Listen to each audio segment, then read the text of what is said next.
오늘 사순절 세 번째 주일 말씀으로 경쟁하거나 다투는 대신에 협력하는 모습을 보여주는 너희는 복이 있다라는 제목으로 함께 말씀 나누도록 하겠습니다. 우리의 정체성이 무엇입니까? 우리는 예수님께 몰려든 수많은 무리 중에 한 명이 아니라 우리는 예수님을 따라 산에 함께 올라간 소수의 제자들입니다. 우리는 예수님께 배우고 예수님께 인생을 건 사람들입니다. 우리의 정체성은 하나님께 부르심을 받고 하나님께 택하심을 받은 사람들입니다. 그러한 우리에게 주신 말씀이 바로 팔복의 말씀입니다. 팔복은 다른 종교에서 말하는 복, 소위 무당 종교, 샤머니즘에서 말하는 그 복과는 전혀 다른 하나님 나라의 복입니다. 신을 잘 믿으면, 신을 잘 섬기면 축복받는다, 그런 개념의 복이 아닙니다. 하나님 나라의 복은 우리가 일반적으로 이해하는 복과는 전혀 다른 복입니다. 우리는 팔복을 통해서 복에 대한 이해 전환을 해야 됩니다. 복에 대한 새로운 개념을 가져야 합니다. 팔복이란 부르심을 받고 택하심을 받은 사람들에게 주시는 하나님의 복입니다. 다시 말해 팔복은 잃어버린 하나님의 DNA를 회복시켜 주시기 위해서 하나님이 우리를 다루시는 방법입니다. 다시 한번 말씀드립니다. 팔복은 우리를 변화시키시기 위해서, 우리 안에 하나님의 잃어버린 DNA를 회복시켜 주시기 위해서 하나님이 우리를 다루시는 방법이 바로 팔복이라는 사실입니다. 누가 복이 있는 사람입니까? 첫 번째로 마음이 가난한 사람이 복이 있습니다. 하나님은 믿음의 사람들을 벼랑 끝으로 내모셔서 가난하게 하십니다. 그 마음을 가난하게 하십니다. 하나님이 우리에게 고난을 허락하십니다. 그래서 우리를 별 볼 일 없는 존재, 나약하고 작은 존재가 되게 하십니다. 나 스스로가 내가 별 볼 일 없구나, 내가 나약하고 작은 존재이구나 라는 것을 깨닫게 하십니다. 사람이 벼랑 끝으로 몰리면 그때야 하나님이 보이기 시작합니다. 영적인 원리가 무엇입니까? 내가 작아지면 작아질수록, 내 힘이 빠지면 빠질수록 하나님이 커 보이기 시작합니다. 내 힘이 작아져야, 내가 나약한 존재가 되어져야 하나님의 전능하심을 경험하기 시작합니다. 사람이 벼랑 끝에 몰릴 때 바로 무릎 꿇는 기도가 경험되어지기 시작합니다. 두 번째로 누가 복이 있습니까? 애통하는 사람이 복이 있습니다. 하나님은 벼랑 끝으로 우리를 내모실 뿐만 아니라 소중한 것들을 잃어버리게 하십니다. 내가 아끼는 것들, 내가 소중하다고 여기는 절대적인 것들을 잃어버리게 만드십니다. 여러분, 욥의 고난을 기억하시기를 바랍니다. 파라의 하나님, 신비의 하나님이 도무지 이해할 수 없는 고난을 욥에게 허락하셨습니다. 욥의 소중한 모든 것들을 다 잃어버리도록 허락하셨습니다. 그런데 욥은 하나님만큼은 잃어버리지 않았습니다. 사실은 욥이 하나님을 마지막까지 붙들고 있었던 것이 아니라 하나님이 그 와중에서도 마지막까지 욥을 붙들고 계셨습니다. 하나님이 욥을 붙들고 계셨습니다. 모든 것 다 잊어버렸지만 하나님이 욥을 붙들고 계셨기 때문에 욥은 하나님의 위로를 받았습니다. 믿음의 사람, 하나님의 부르심을 받고 택하심을 받은 믿음의 사람들은 소중한 모든 것들을 잃어버리는 것을 통해 나는 하나님 없으면 안 되는 사람이구나 라는 것을 깨닫게 됩니다. 어떤 사람은 하나님도 있어야 하고 돈도 있어야 하고 사람도 있어야 하고 명예도 있어야 하고 인기도 있어야 되는 사람들이 있습니다. 그런데 어떤 사람은 하나님만 있으면 된다, 나는 하나님이 없으면 안 된다라는 믿음을 가지고 삽니다. 이 믿음이 어디서 생겨납니까? 애통하는 심령이 되어질 때, 애통하는 일을 경험할 때, 소중한 모든 것들을 잃어버릴 때 비로소 하나님이 내 삶의 절대적이구나라는 것을 알게 됩니다. 그래서 우리는 말할 수 있습니다. 다루심을 받는 사람이 행복한 사람입니다. 다루심을 받는 사람이 복 있는 사람입니다. 세 번째로 누가 복 있는 사람입니까? 온유한 사람이 복이 있습니다. 아나부의 사람이 행복한 사람, 복이 있는 사람입니다. 히브리어 아나부, 가난해질 대로 가난해진 상황을 말한다라고 여러 번 말씀드렸습니다.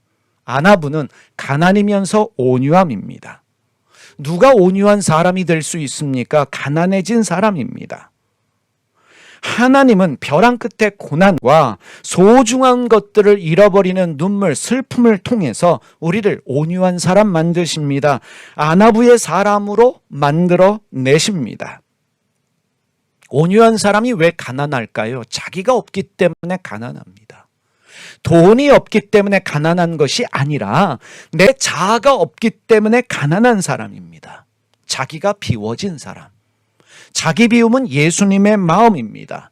예수님이 자기를 비우셔서 종의 모양을 가지시고 사람이 되신 것처럼 자기를 비워진 그것은 예수님의 마음입니다. 바로 케노시스의 마음을 가진 사람, 그가 온유한 사람입니다.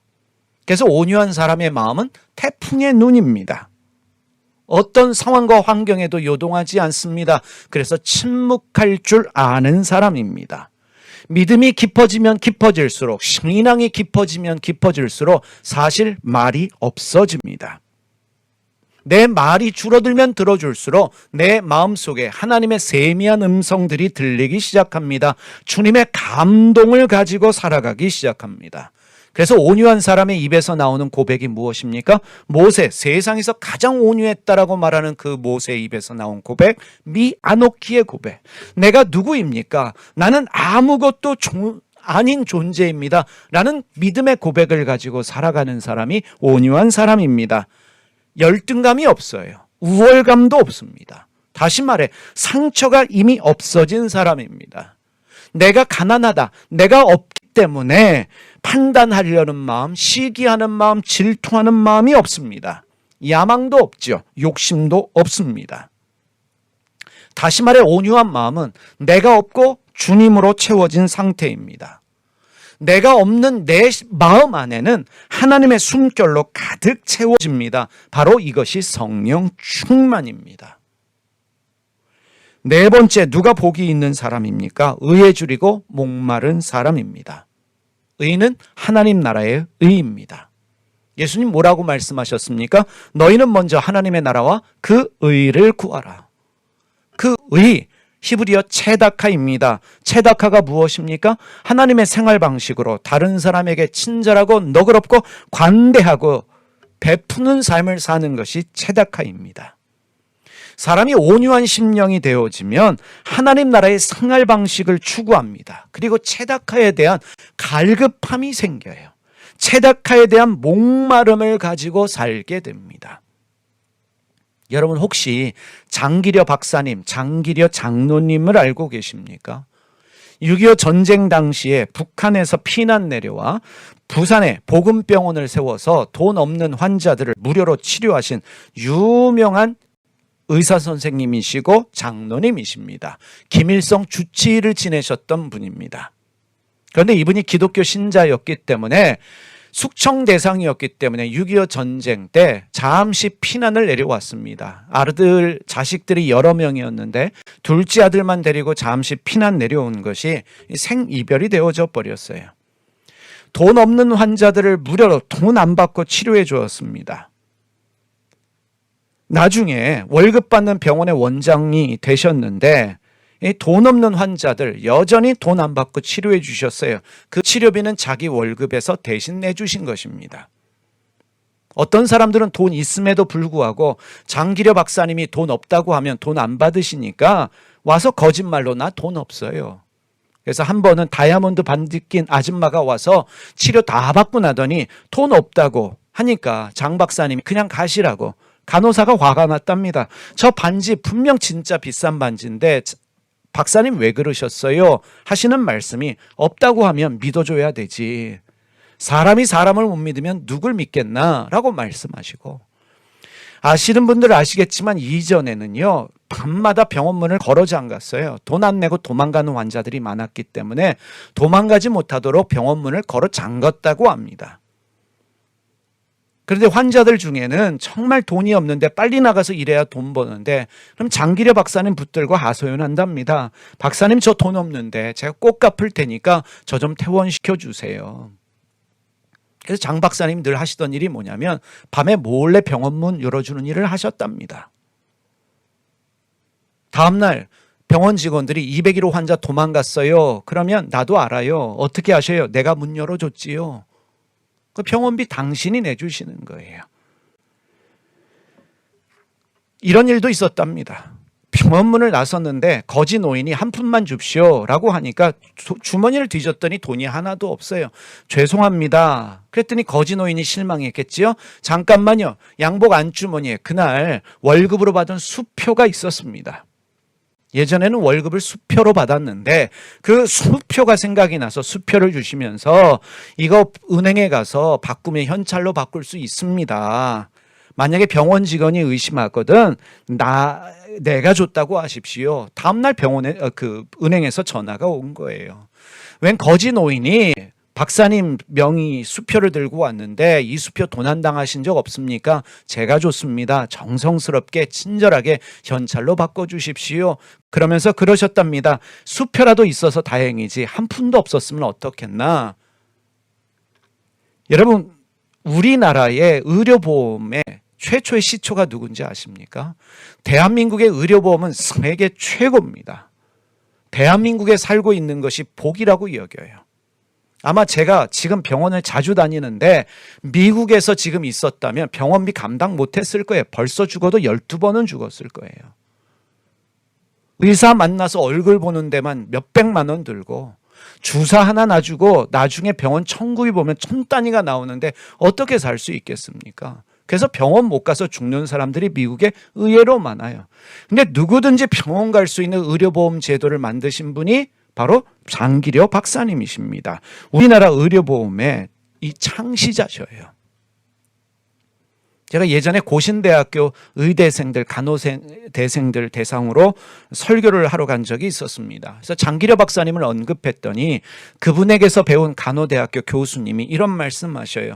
우리 장 박사님 어떤 분이냐면 시장에 가셔서 바지를 사시는데 장사하는 사람이 이거 밑지고 파는 거예요. 그랬더니 장사는 밑지고 팔면 안 된다고. 거스름돈 필요 없다고. 그거 킵하라고. 이분이 서울대학교 수석으로 나오신 분입니다. 김일성 주치의를 지내셨습니다.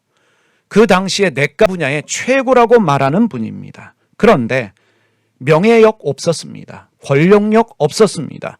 돈에 욕심 부리지도 않았습니다. 이미 비워진 삶을 살았습니다. 어떻게 이것이 가능했을까? 하나님이 그분을 다루셨어요. 이런저런 일들을 통해서 벼랑 끝으로 내모시고 소중한 모든 것들을 다 잃어버리게 하시고 그의 마음을 비우시고 주님이 채워지니까 명예욕도 권력욕도 돈에 대한 욕심도 없이 이 체다카의 삶을 살아갈 수 있는 것입니다. 다섯 번째, 누가 복이 있는 사람입니까? 긍휼히 여기는 사람이 복이 있다라고 말씀하셨습니다. 긍휼의 히브리어는 라캄입니다. 어머니 자궁입니다. 하나님이 우리를 다루셔서 우리 안에 어머니 자궁을 만들어주기 원하십니다. 어머니 자궁이 내 안에 만들어지면 내 안에는 가인이 있을 수 없지요. 내 안에 다윗을 죽이려고 하는 사울이나 다윗을 저주하고 돌을 던지고 흙먼지를 뿌리는 시므이가 존재할 수 없습니다.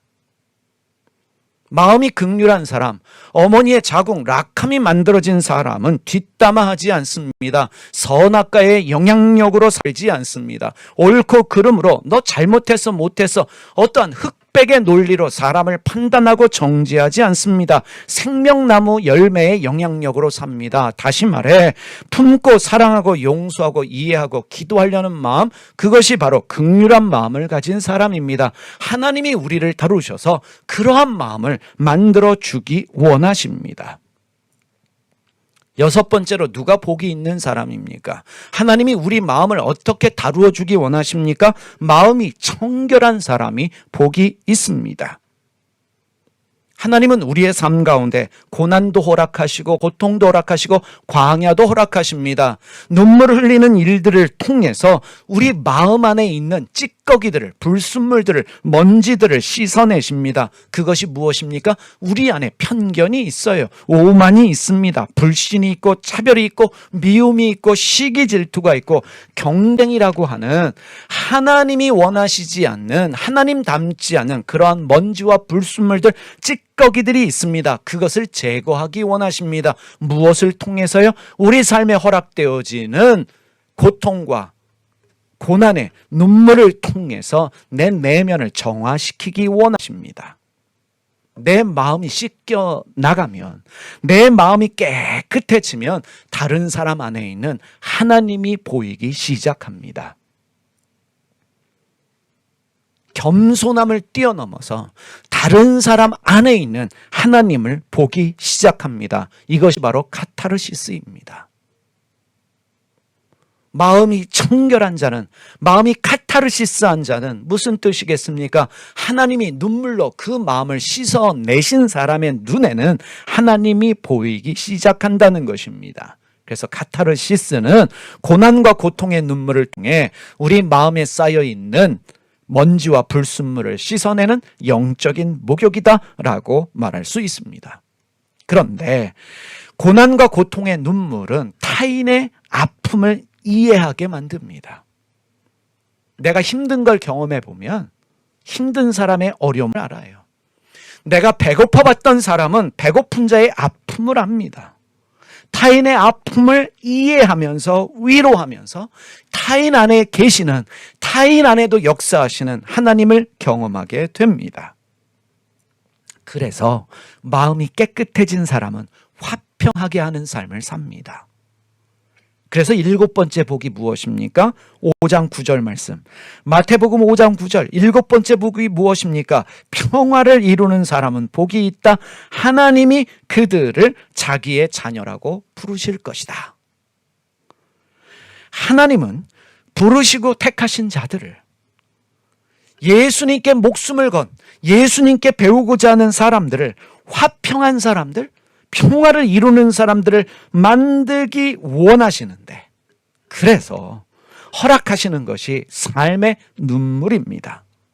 삶의 눈물을 통해서 다른 사람의 아픔을 공감하게 하시고 그 눈물이 사명이 되게 하시는 거예요. 만약에 나에게 허락되어진 것이 하나님이 허락하신 고난이라면, 나에게 허락되어진 것이 하나님이 허락하신 광야라면, 그 눈물과 아픔을 통해서 다른 사람의 아픔을 이해하면서 공감하면서 위로할 뿐만 아니라 그것을 사명으로 여기게 된다는 것입니다. 카타르시스를 경험하게 하시는 이유는 한마디로 평화를 이루는 사람들로 만들어내기 원하시는 하나님의 목적입니다. 여러분, 평화를 이루는 사람은 어떤 사람일까요? 이 평화를 이해해 보십시다. 여러분, 유대인들은 만나면 어떻게 인사하죠? 샬롬. 그게 평화예요. 히브리어로 샬롬이라고 평화를 말합니다. 아랍어로는 살람이라고 얘기를 해요. 히브리어는 샬롬, 아랍어로는 살람이라고 이야기하는데, 이 샬롬, 살람은 고대 아카드어 샬람에서 만들어진 말입니다. 이 샬람에서 히브리어 샬롬이 만들어지고 아랍어 살람이 만들어졌습니다. 그러면 이 샬람은 어떤 뜻이냐?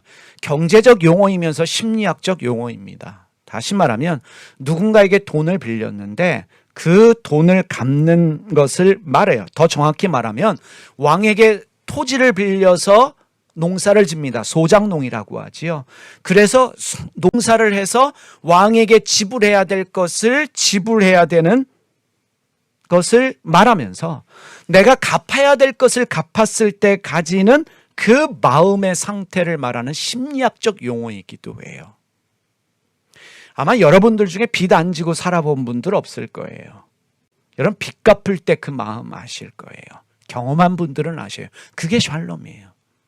내가 갚을 돈이 1억이 있었는데 갚았다. 1,000만 원 있었는데 갚았다. 빚이 없어졌다. 내가 당장 쓸 돈이 없지만 빚 갚았을 때에 가지는 그 마음의 상태, 이 안심의 상태가 바로 샬람이에요. 내가 마땅히 지불해야 될 것을 지불하면서 가지는 마음의 평안과 안심의 상태가 바로 샬람입니다. 특별히 히브리어에서 의미가 더 부여된 게 무엇이냐면 이 샬롬은 전쟁이 없는 상태를 말합니다. 워낙 전쟁을 많이 겪은 사람들이 이스라엘 사람들이기 때문에 샬롬은 뭐냐면 전쟁이 없다는 거예요. 지금 전쟁이 없어. 적이 쳐들어올 이유도 없어. 이게 바로 샬롬입니다. 그래서 외부로부터 어떤 영향도 받지 않는 이 마음의 평안함, 그게 바로 샬롬입니다. 이 고대 문헌학자인 배철현 교수가 이 샬람과 샬롬에 대해서 이렇게 설명합니다.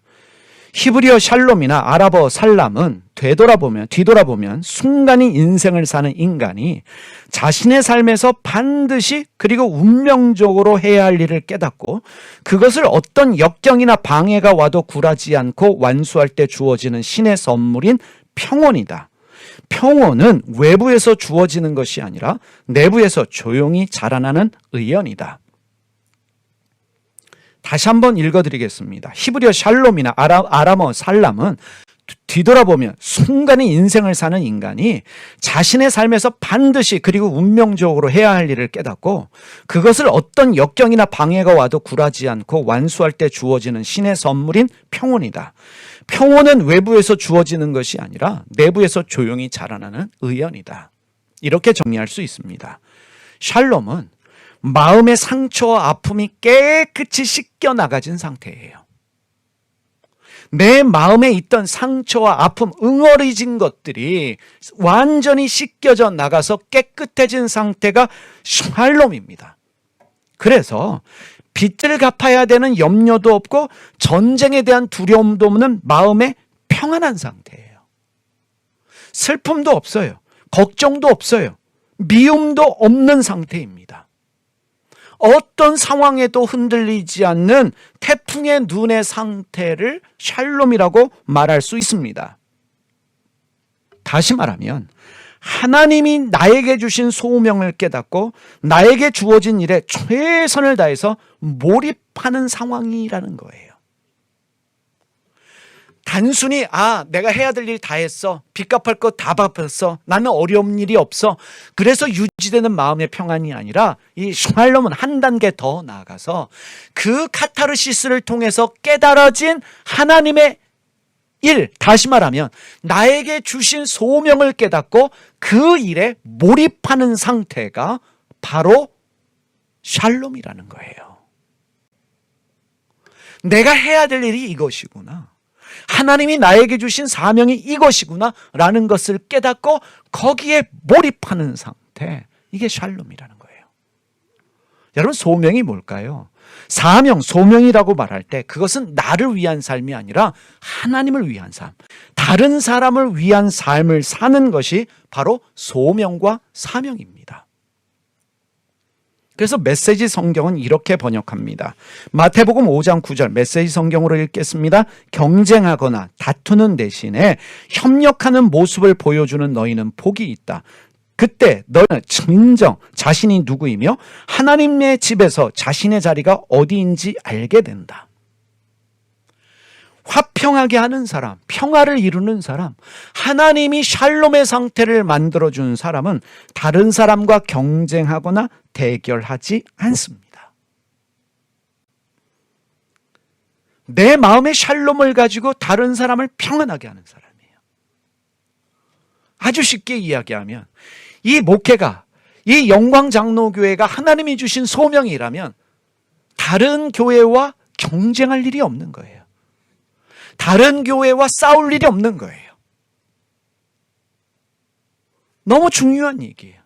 우리는 상처가 있고 아픔이 있기 때문에 어떤 교회를 연상하면서 그 교회보다 잘 돼야 된다.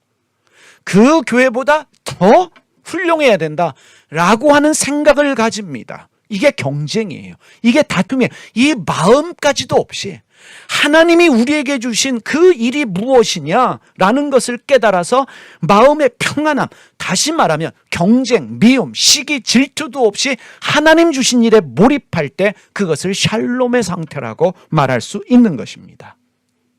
내가 평안하면 다른 사람이 평안해요.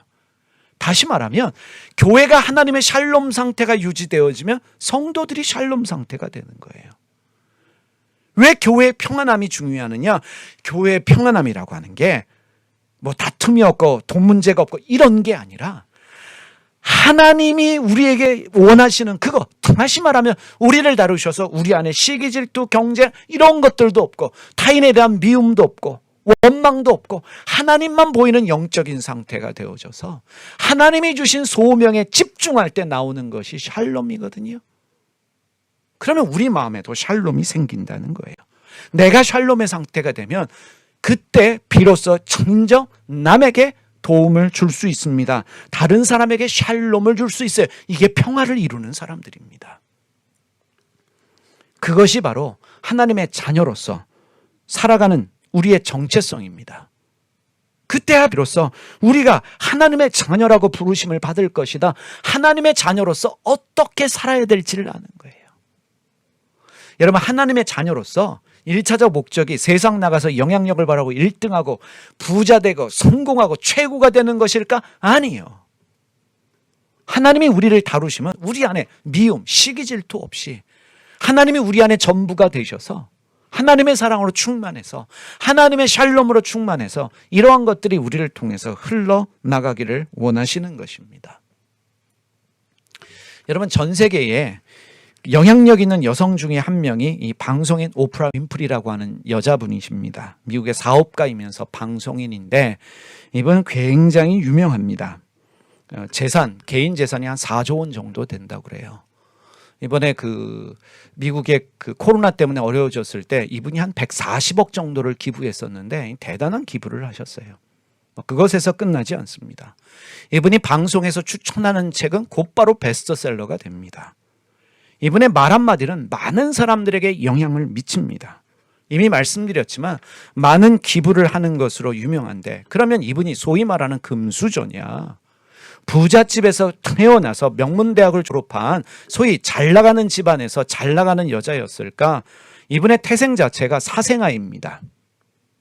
사생아로 태어났고 할머니에 의해서 키워졌는데 이 서너 살 때부터 이 외할머니한테 걸핏하면 피가 날 정도로 얻어맞았다 그래요. 심한 구타를 당하면서 할머니에 의해서 키워졌는데 엄마가 거의 방치하면서 키웠습니다. 그래서 이번 자서전에 보면 9살 때 사촌에게 성폭행을 당했습니다. 그리고 14살에 임신을 하게 돼요.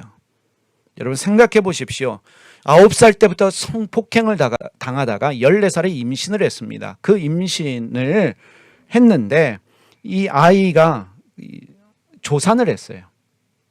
이 아이를 낳은 거예요. 14살짜리가 애를 낳았어요. 그런데 조산을 했는데 이 아이가 2주 만에 사망을 했습니다. 여기까지만 보더라도 이미 실패한 인생이지요. 가망이 없지요. 이 상처가 얼마나 크겠습니까? 아픔이 얼마나 크겠습니까? 그래서 오프라가 이 아픔을 잊으려고, 고통을 잊으려고 손을 댄 것이 바로 마약입니다. 마약에까지 손을 대면서 자기의 아픔을 잊으려고, 고통을 잊어버리려고 애를 썼습니다. 그럼에도 불구하고 삶이 망가지고 힘들었지만 그래도 마지막까지 붙들고 있었던 것이 무엇이냐면 바로 기도와 성경이었습니다. 그래도 어릴 적부터 그 동네에 있던 교회에 나가서 자신도 모르는 사이에 하나님의 존재를 알게 됐고, 기도하면, 성경 읽으면 내 인생이 바뀌어질 수 있겠구나라는 소망을 가지고 기도와 성경만큼은 놓지 않았습니다. 어렵고 힘들었지만 성경 붙들고 기도를 붙들었는데 그 와중에 오프라가 깨달은 게 무엇이냐면, 내가 겪은 아픔은 하나님이 나에게 주신 소명이구나. 내가 겪은 지금까지의 슬픔은 나에게 주신 하나님의 사명이구나. 나와 같은 어려움을 겪는 사람들, 나와 같이 배우지 못한 사람들, 나와 같이 이런 학대를 받고 사는 사람들을 위해서 사는 것이 하나님이 나에게 주신 소명이구나, 사명이구나 라는 것을 깨달았습니다. 오프라 윈프리가 쓴 자서전이 있습니다. 이것이 사명이다라는 책이 있는데 그 책에서 오프라 윈프리는 사명에 대해서 이렇게 말하고 있습니다. 첫째, 남보다 더 가진 것은 축복이 아니다. 사명이다. 둘째, 남보다 아파하는 것이 있다면 그것은 고통이 아니다. 사명이다. 셋째, 남보다 설레는 꿈이 있다면 그것은 망상이 아니다. 사명이다. 넷째, 남보다 부담되는 무엇이 있다면 그것은 짐이 아니다. 사명이다. 참 중요합니다. 저도 이 네 가지 가지고 이전에 설교 참 많이 했습니다. 나의 사명이 무엇이냐? 그 사명을 찾는 네 가지. 남보다 하나 더 가졌다면, 남들이 겪지 못한 아픔을 겪었다면, 내게 어떤 꿈이 있다면, 내가 어떤 부담을 가졌다면 그것은 하나님이 나에게 주신 사명이다. 오프라 윈프리는 가난했습니다. 상처가 많았어요. 그래서 많은 눈물을 흘렸습니다.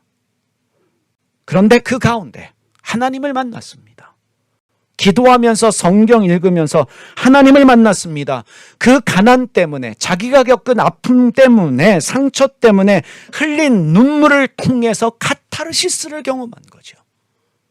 그 카타르시스를 경험한 오프라 윈프리는 자기의 아픔과 가난, 상처를 극복하면서 소위 말하는 인생을 역전했습니다. 인생이 바뀌었어요. 방송인이 되면서 갑자기 이분이 유명해지기 시작했습니다. 왜냐하면 이분이 토크쇼를 진행하는데 어떤 사람이 나와도 그 사람의 아픔을 공감하는 거예요. 쇼를 하는 게 아니라, 연기를 하는 게 아니라 정말 타인의 아픔을 공감하면서 사람들의 마음을 치유하는 방송인이 되어져 버렸어요. 영향력 있는 방송인이 되었죠. 그래서 인생을 역전, 소위 영향력이 생긴 오프라 윈프리는 다른 사람의 아픔을 이해하면서 공감하면서 섬기고 돕습니다. 교육 환경이 열악한 나라들의 학교를 지어주고 책이 없는 곳에 수많은 책들을 기부합니다. 12개국 빈곤 국가에 50개 이상의 학교를 자기의 자비로 세웠어요. 아프리카의 여러 나라에 50개 이상의 학교를 세웠고, 아프리카 어린이 18,000명에게 100만 달러 이상의 학용품과 교복, 신발을 전달했다라고 이야기합니다. 오프라 윈프리가 이런 얘기를 종종 해요. 자기의 인생을 바꾼 두 가지를 말한다면 그것은 독서와 기도다라고 얘기를 합니다. 내 인생을 바꾼 두 가지가 있다면 그것은 독서와 기도다. 그래서 오프라 윈프리는 책 읽는 것을 상당히 강조합니다. 성경은 당연한 것이고요. 책을 읽어라. 책 속에서 나는 희망을 얻었다. 그리고 또 하나가 기도인데, 이 오프라 윈프리는 무작정 기도하지 말고 기도해야 되지만 참으로 중요한 것이 있다. 그것이 무엇이냐면 바로 감사의 기도다. 감사의 기도가 삶의 기적을 만든다라고 말합니다. 그래서 실제로 오프라 윈프리가 했던 일이 뭐냐면 매일 자기가 선택한 노트, 문구점에 가서 제일 이쁜 자기 마음에 드는 노트를 사가지고 거기다가 매일 저녁에 자기 전에 한 줄로 그날 감사했던 것 5가지를 적는 거예요. 더도 말고 덜도 말고 하루에 5가지만 감사하자. 그래서 전 세계적으로 유행했던 것이 감사일기, 감사노트입니다. 한국의 어느 목사님들이 이 감사일기, 감사노트가 내가 시작한 거다라고 하시는데 아니에요. 오프라 윈프리가 전 세계적으로 열풍을 일으켰고, 그리고 한국에서도 오프라 윈프리의 얘기가 전해지자마자 여러 출판사에서 이렇게 감사일기 만들어냈어요. 제가 이 설교를 준비하면서 나도 감사일기를 다시 써야겠다. 하루에 5가지 감사만 하기 시작하면 삶의 목적과 방향이 달라진다라고 말합니다. 오프라는 이렇게 말해요. 감사일기를 쓰면서부터 내 인생은 완전히 달라졌다. 나는 비로소 인생에서 소중한 것이 무엇인지, 삶의 초점을 어디에 맞추어야 하는지를 알게 되었다. 여러분 참 중요한 얘기 아니겠습니까? 감사로 하나님을 예배하는 자가 하나님을 영화롭게 합니다. 오늘 우리의 기도는 이거 주세요, 저거 주세요, 문제 해결해 주세요 라는 기도를 많이 하지만 정작 우리 삶에 감사가 많이 없는 것이 사실입니다. 저는 여러분과 제가 여러분들이 노트 하나를 준비하셔서 우리도 그래 보면 어떨까? 하루에 5가지만 감사를 써보자. 그러다 보면 나의 사명을 찾게 되고 그러다 보면 내 인생의 목적을 찾기 시작하고 삶의 방향과 질이 달라진다라고 이야기를 합니다. 여러분 감사를 생각해 보면 감사할 게 참 많아요. 우리 교회만 보더라도 감사할 게 너무 많아요. 저는 오늘 예배하면서 너무 감사했어요. 왜 감사했냐면 제가 하나님 앞에 나갈 수 있는 예배예요. 아, 기도하면서 예배를 준비해 주셨구나. 우리 같은 개척교회예요. 사실 찬양 인도자가 있다는 거, 기타 치시며 찬양 인도하시는 집사님 계시다는 게 얼마나 감사한 일이에요. 그런데 은혜로 준비해 주시니 내가 주님 앞에 예배할 수 있으니 감사하고, 우리 같은 개척교회 드럼 치는 청년이 있다는 건 복 중에 복이에요. 감사해야 되지요. 반주자 있다는 거요. 여러분 대형 교회들도요 반주자 없어서 난리인 교회들이 있어요. 근데 반주자 있어서 감사하고, 또 우리 찬양 함께 섬기는 청년들이 있어서 감사하고, 우리 여러분들 대부분이 지금 교통편이 불편하심에도 불구하고 먼 곳에서 예배드리러 오시니 감사하고, 시간 날 때마다 교회 와서 청소해 주시는 분들이 있어서 감사하고, 우리 목요일 날 기도하러 오시는 분들이 있어서 감사하고, 교회에 꽃을 꽂아주시는 분 계셔서 감사하고, 힘들고 어렵지만 헌금해 주시는 권사님, 집사님들, 청년들 계시니, 장로님들 계시니 감사하고, 문제가 보이면 한없이 문제이지만 감사를 생각하며, 여러분 이 작은 교회에서 해마다 아직 먹지 못한 커피가 많은데 커피 챙겨주시는 분 계시니 감사하고, 여러분 아시겠지만 돈으로 치면 그거 꽤 되는 돈이잖아요. 매주마다 섬겨주시는 분 감사하고, 대중교통 타고 교회 오시는 우리 분들 계시니 감사하고, 다 감사한 거예요. 이렇게 감사하면 하나님이 더 많은 감사를 주시겠구나 라는 것을 깨닫고, 이 감사를 통해서 우리 교회가 가야 될 방향성들을 정하고 우리 교회에 주신 샬롬을 알게 되고, 그때 하나님이 주시는 친정한 복이 있다라고 저는 믿습니다. 샬롬의 삶을 살기 위해 우리가 해야 될 일이 있습니다. 그것은 하나님이 나에게 주신, 우리에게 주신 소명이 무엇이냐, 그것을 깨달아야 합니다. 우리 교회에 주신 사명뿐만 아니라 나 원목사에게, 아니면 우리 길장로님에게, 아니면 우리 권사님에게, 우리 집사님에게, 우리 청년들에게 하나님이 주신 사명이 무엇이냐, 그것을 깨닫는 일이 우리에게 절대적으로 필요합니다. 우리의 남은 인생이 10년이든 20년이든 100년이든 여러분 정말 우리에게 주신 사명이 뭘까? 여러분 100세 시대라고 하잖아요. 그 100세 시대라고 하는 건 100살까지 산다는 게 아니라 100살까지 일해야 되는 시대라는 거예요. 우리의 남은 인생을 주님께서 어떻게 쓰기 원하시는가, 그 사명을 깨닫고 그 사명 때문에 내가 지금 일해야 되는 것입니다. 또한 샬롬의 삶을 살기 위해서 필요한 일은 성경 읽기를 게을리하지 마셔야 됩니다. 우리가 성경을 읽으면서 하나님의 음성을 들어야 합니다. 그리고 좋은 책들 많이 읽으셔야 합니다. 책에서 소망을 찾으셔야 합니다. 그리고 매일 감사의 기도를 드리시면서 감사를 하루에 적어도 5개를 적어보면 어떨까라고 생각하게 됩니다. 오늘 오프라 윈프리에 대한 이야기를 좀 많이 했는데, 이 사람이 쓴 책이 있습니다. 내가 확실히 아는 것들 중에 나와 있는 인생을 바꾸는 10가지 원칙, 자기가 살면서 자기가 깨달은 것, 자기가 배운 것 10가지 원칙을 적어놨는데 제가 쭉 보니까 마음의 샬롬을 유지하기 위한 원칙이라 여겨집니다. 그래서 오프라 윈프리가 자기의 삶을 통해 경험한 인생을 바꾸는 10가지 원칙을 말씀드리면서 오늘 말씀 마치기를 원합니다. 우리 마음의 샬롬을 유지하기 위한 10가지 원칙이라고 여겨집니다. 첫 번째, 남들의 호감을 얻으려고 애쓰지 마라. 두 번째, 앞으로 나아가기 위해 외적인 것에 의존하지 마라. 이런 거죠. 돈이 있어야 돼, 학벌이 있어야 돼, 인맥이 있어야 돼, 백이 있어야 돼. 이런 거 말하지 말라는 거예요. 그거 없어도 된다는 거예요. 세 번째, 일과 삶이 조화를 이룰 수 있도록 노력하라. 내가 지금 하는 노동과 나의 삶이 조화를 이룰 수 있도록 노력하라는 것입니다.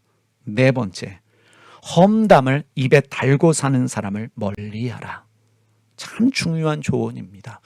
인생을 살아가는 데 있어서 남의 말 뒷담화하는 사람과는 멀리하라. 다섯 번째, 타인에게 항상 진실하라. 그리고 여섯 번째, 중독된 것이 있다면 지금 끊어라. 중독된 것이 있으면 지금 끊어라. 일곱 번째, 당신보다 나은 사람들로 주의를 채워라. 나보다 나은 사람들에게서 배우라는 것입니다. 나보다 나은 사람을 만날 수 있는 가장 좋은 방법은 바로 책입니다. 그리고 겸손함입니다. 이 마음만 있으면 어린아이에게서도 배울 것이 있습니다. 여덟 번째, 돈 때문에 일하지 마라. 돈을 초월하는 삶을 살라는 것입니다. 돈을 초월하는 삶을 살기 시작하면 그때부터 하나님이 물권을 주기 시작한다는 뜻입니다. 아홉 번째, 당신의 고난을 남에게 넘겨주지 마라. 내가 해야 될 일, 나의 것이라면 그것을 다른 사람에게 넘겨주지 말라는 것입니다. 뭐 이런 말이 될 수 있겠지요. 영광장로교회는 저에게 주신 하나님이 목회하라고 주신 교회입니다. 다른 사람에게 넘겨주지 마라. 이 영광과 이 축복을 다른 사람에게 빼앗기지 말라는 것이지요. 여러분이 장로로서, 권사로서, 집사로서 하나님이 여러분에게 주신 권한, 권리, 축복이 있습니다. 그것을 다른 사람에게 빼앗기지 말라는 것입니다. 열 번째, 포기하지 마라. 포기하지 마라. 포기하지 마라는 저는 이렇게 이해하고 싶습니다. 나를 위한 하나님의 일하심을 믿어라. 힘들다고 어렵다고 포기하지 말고 나를 위해 일하시는 하나님을 믿어라. 이 10가지 여러분들 기억하시면 좋겠습니다. 사랑하는 여러분, 하나님이 우리를 택하셨고 우리를 부르셨습니다. 우리를 다루십니다. 때로는 눈물 나고 힘들게 하시면 결국 우리에게 주고자 하시는 것들이 있습니다. 이 팔복이 여러분과 저의 것이 되기를 소원합니다. 기도하겠습니다.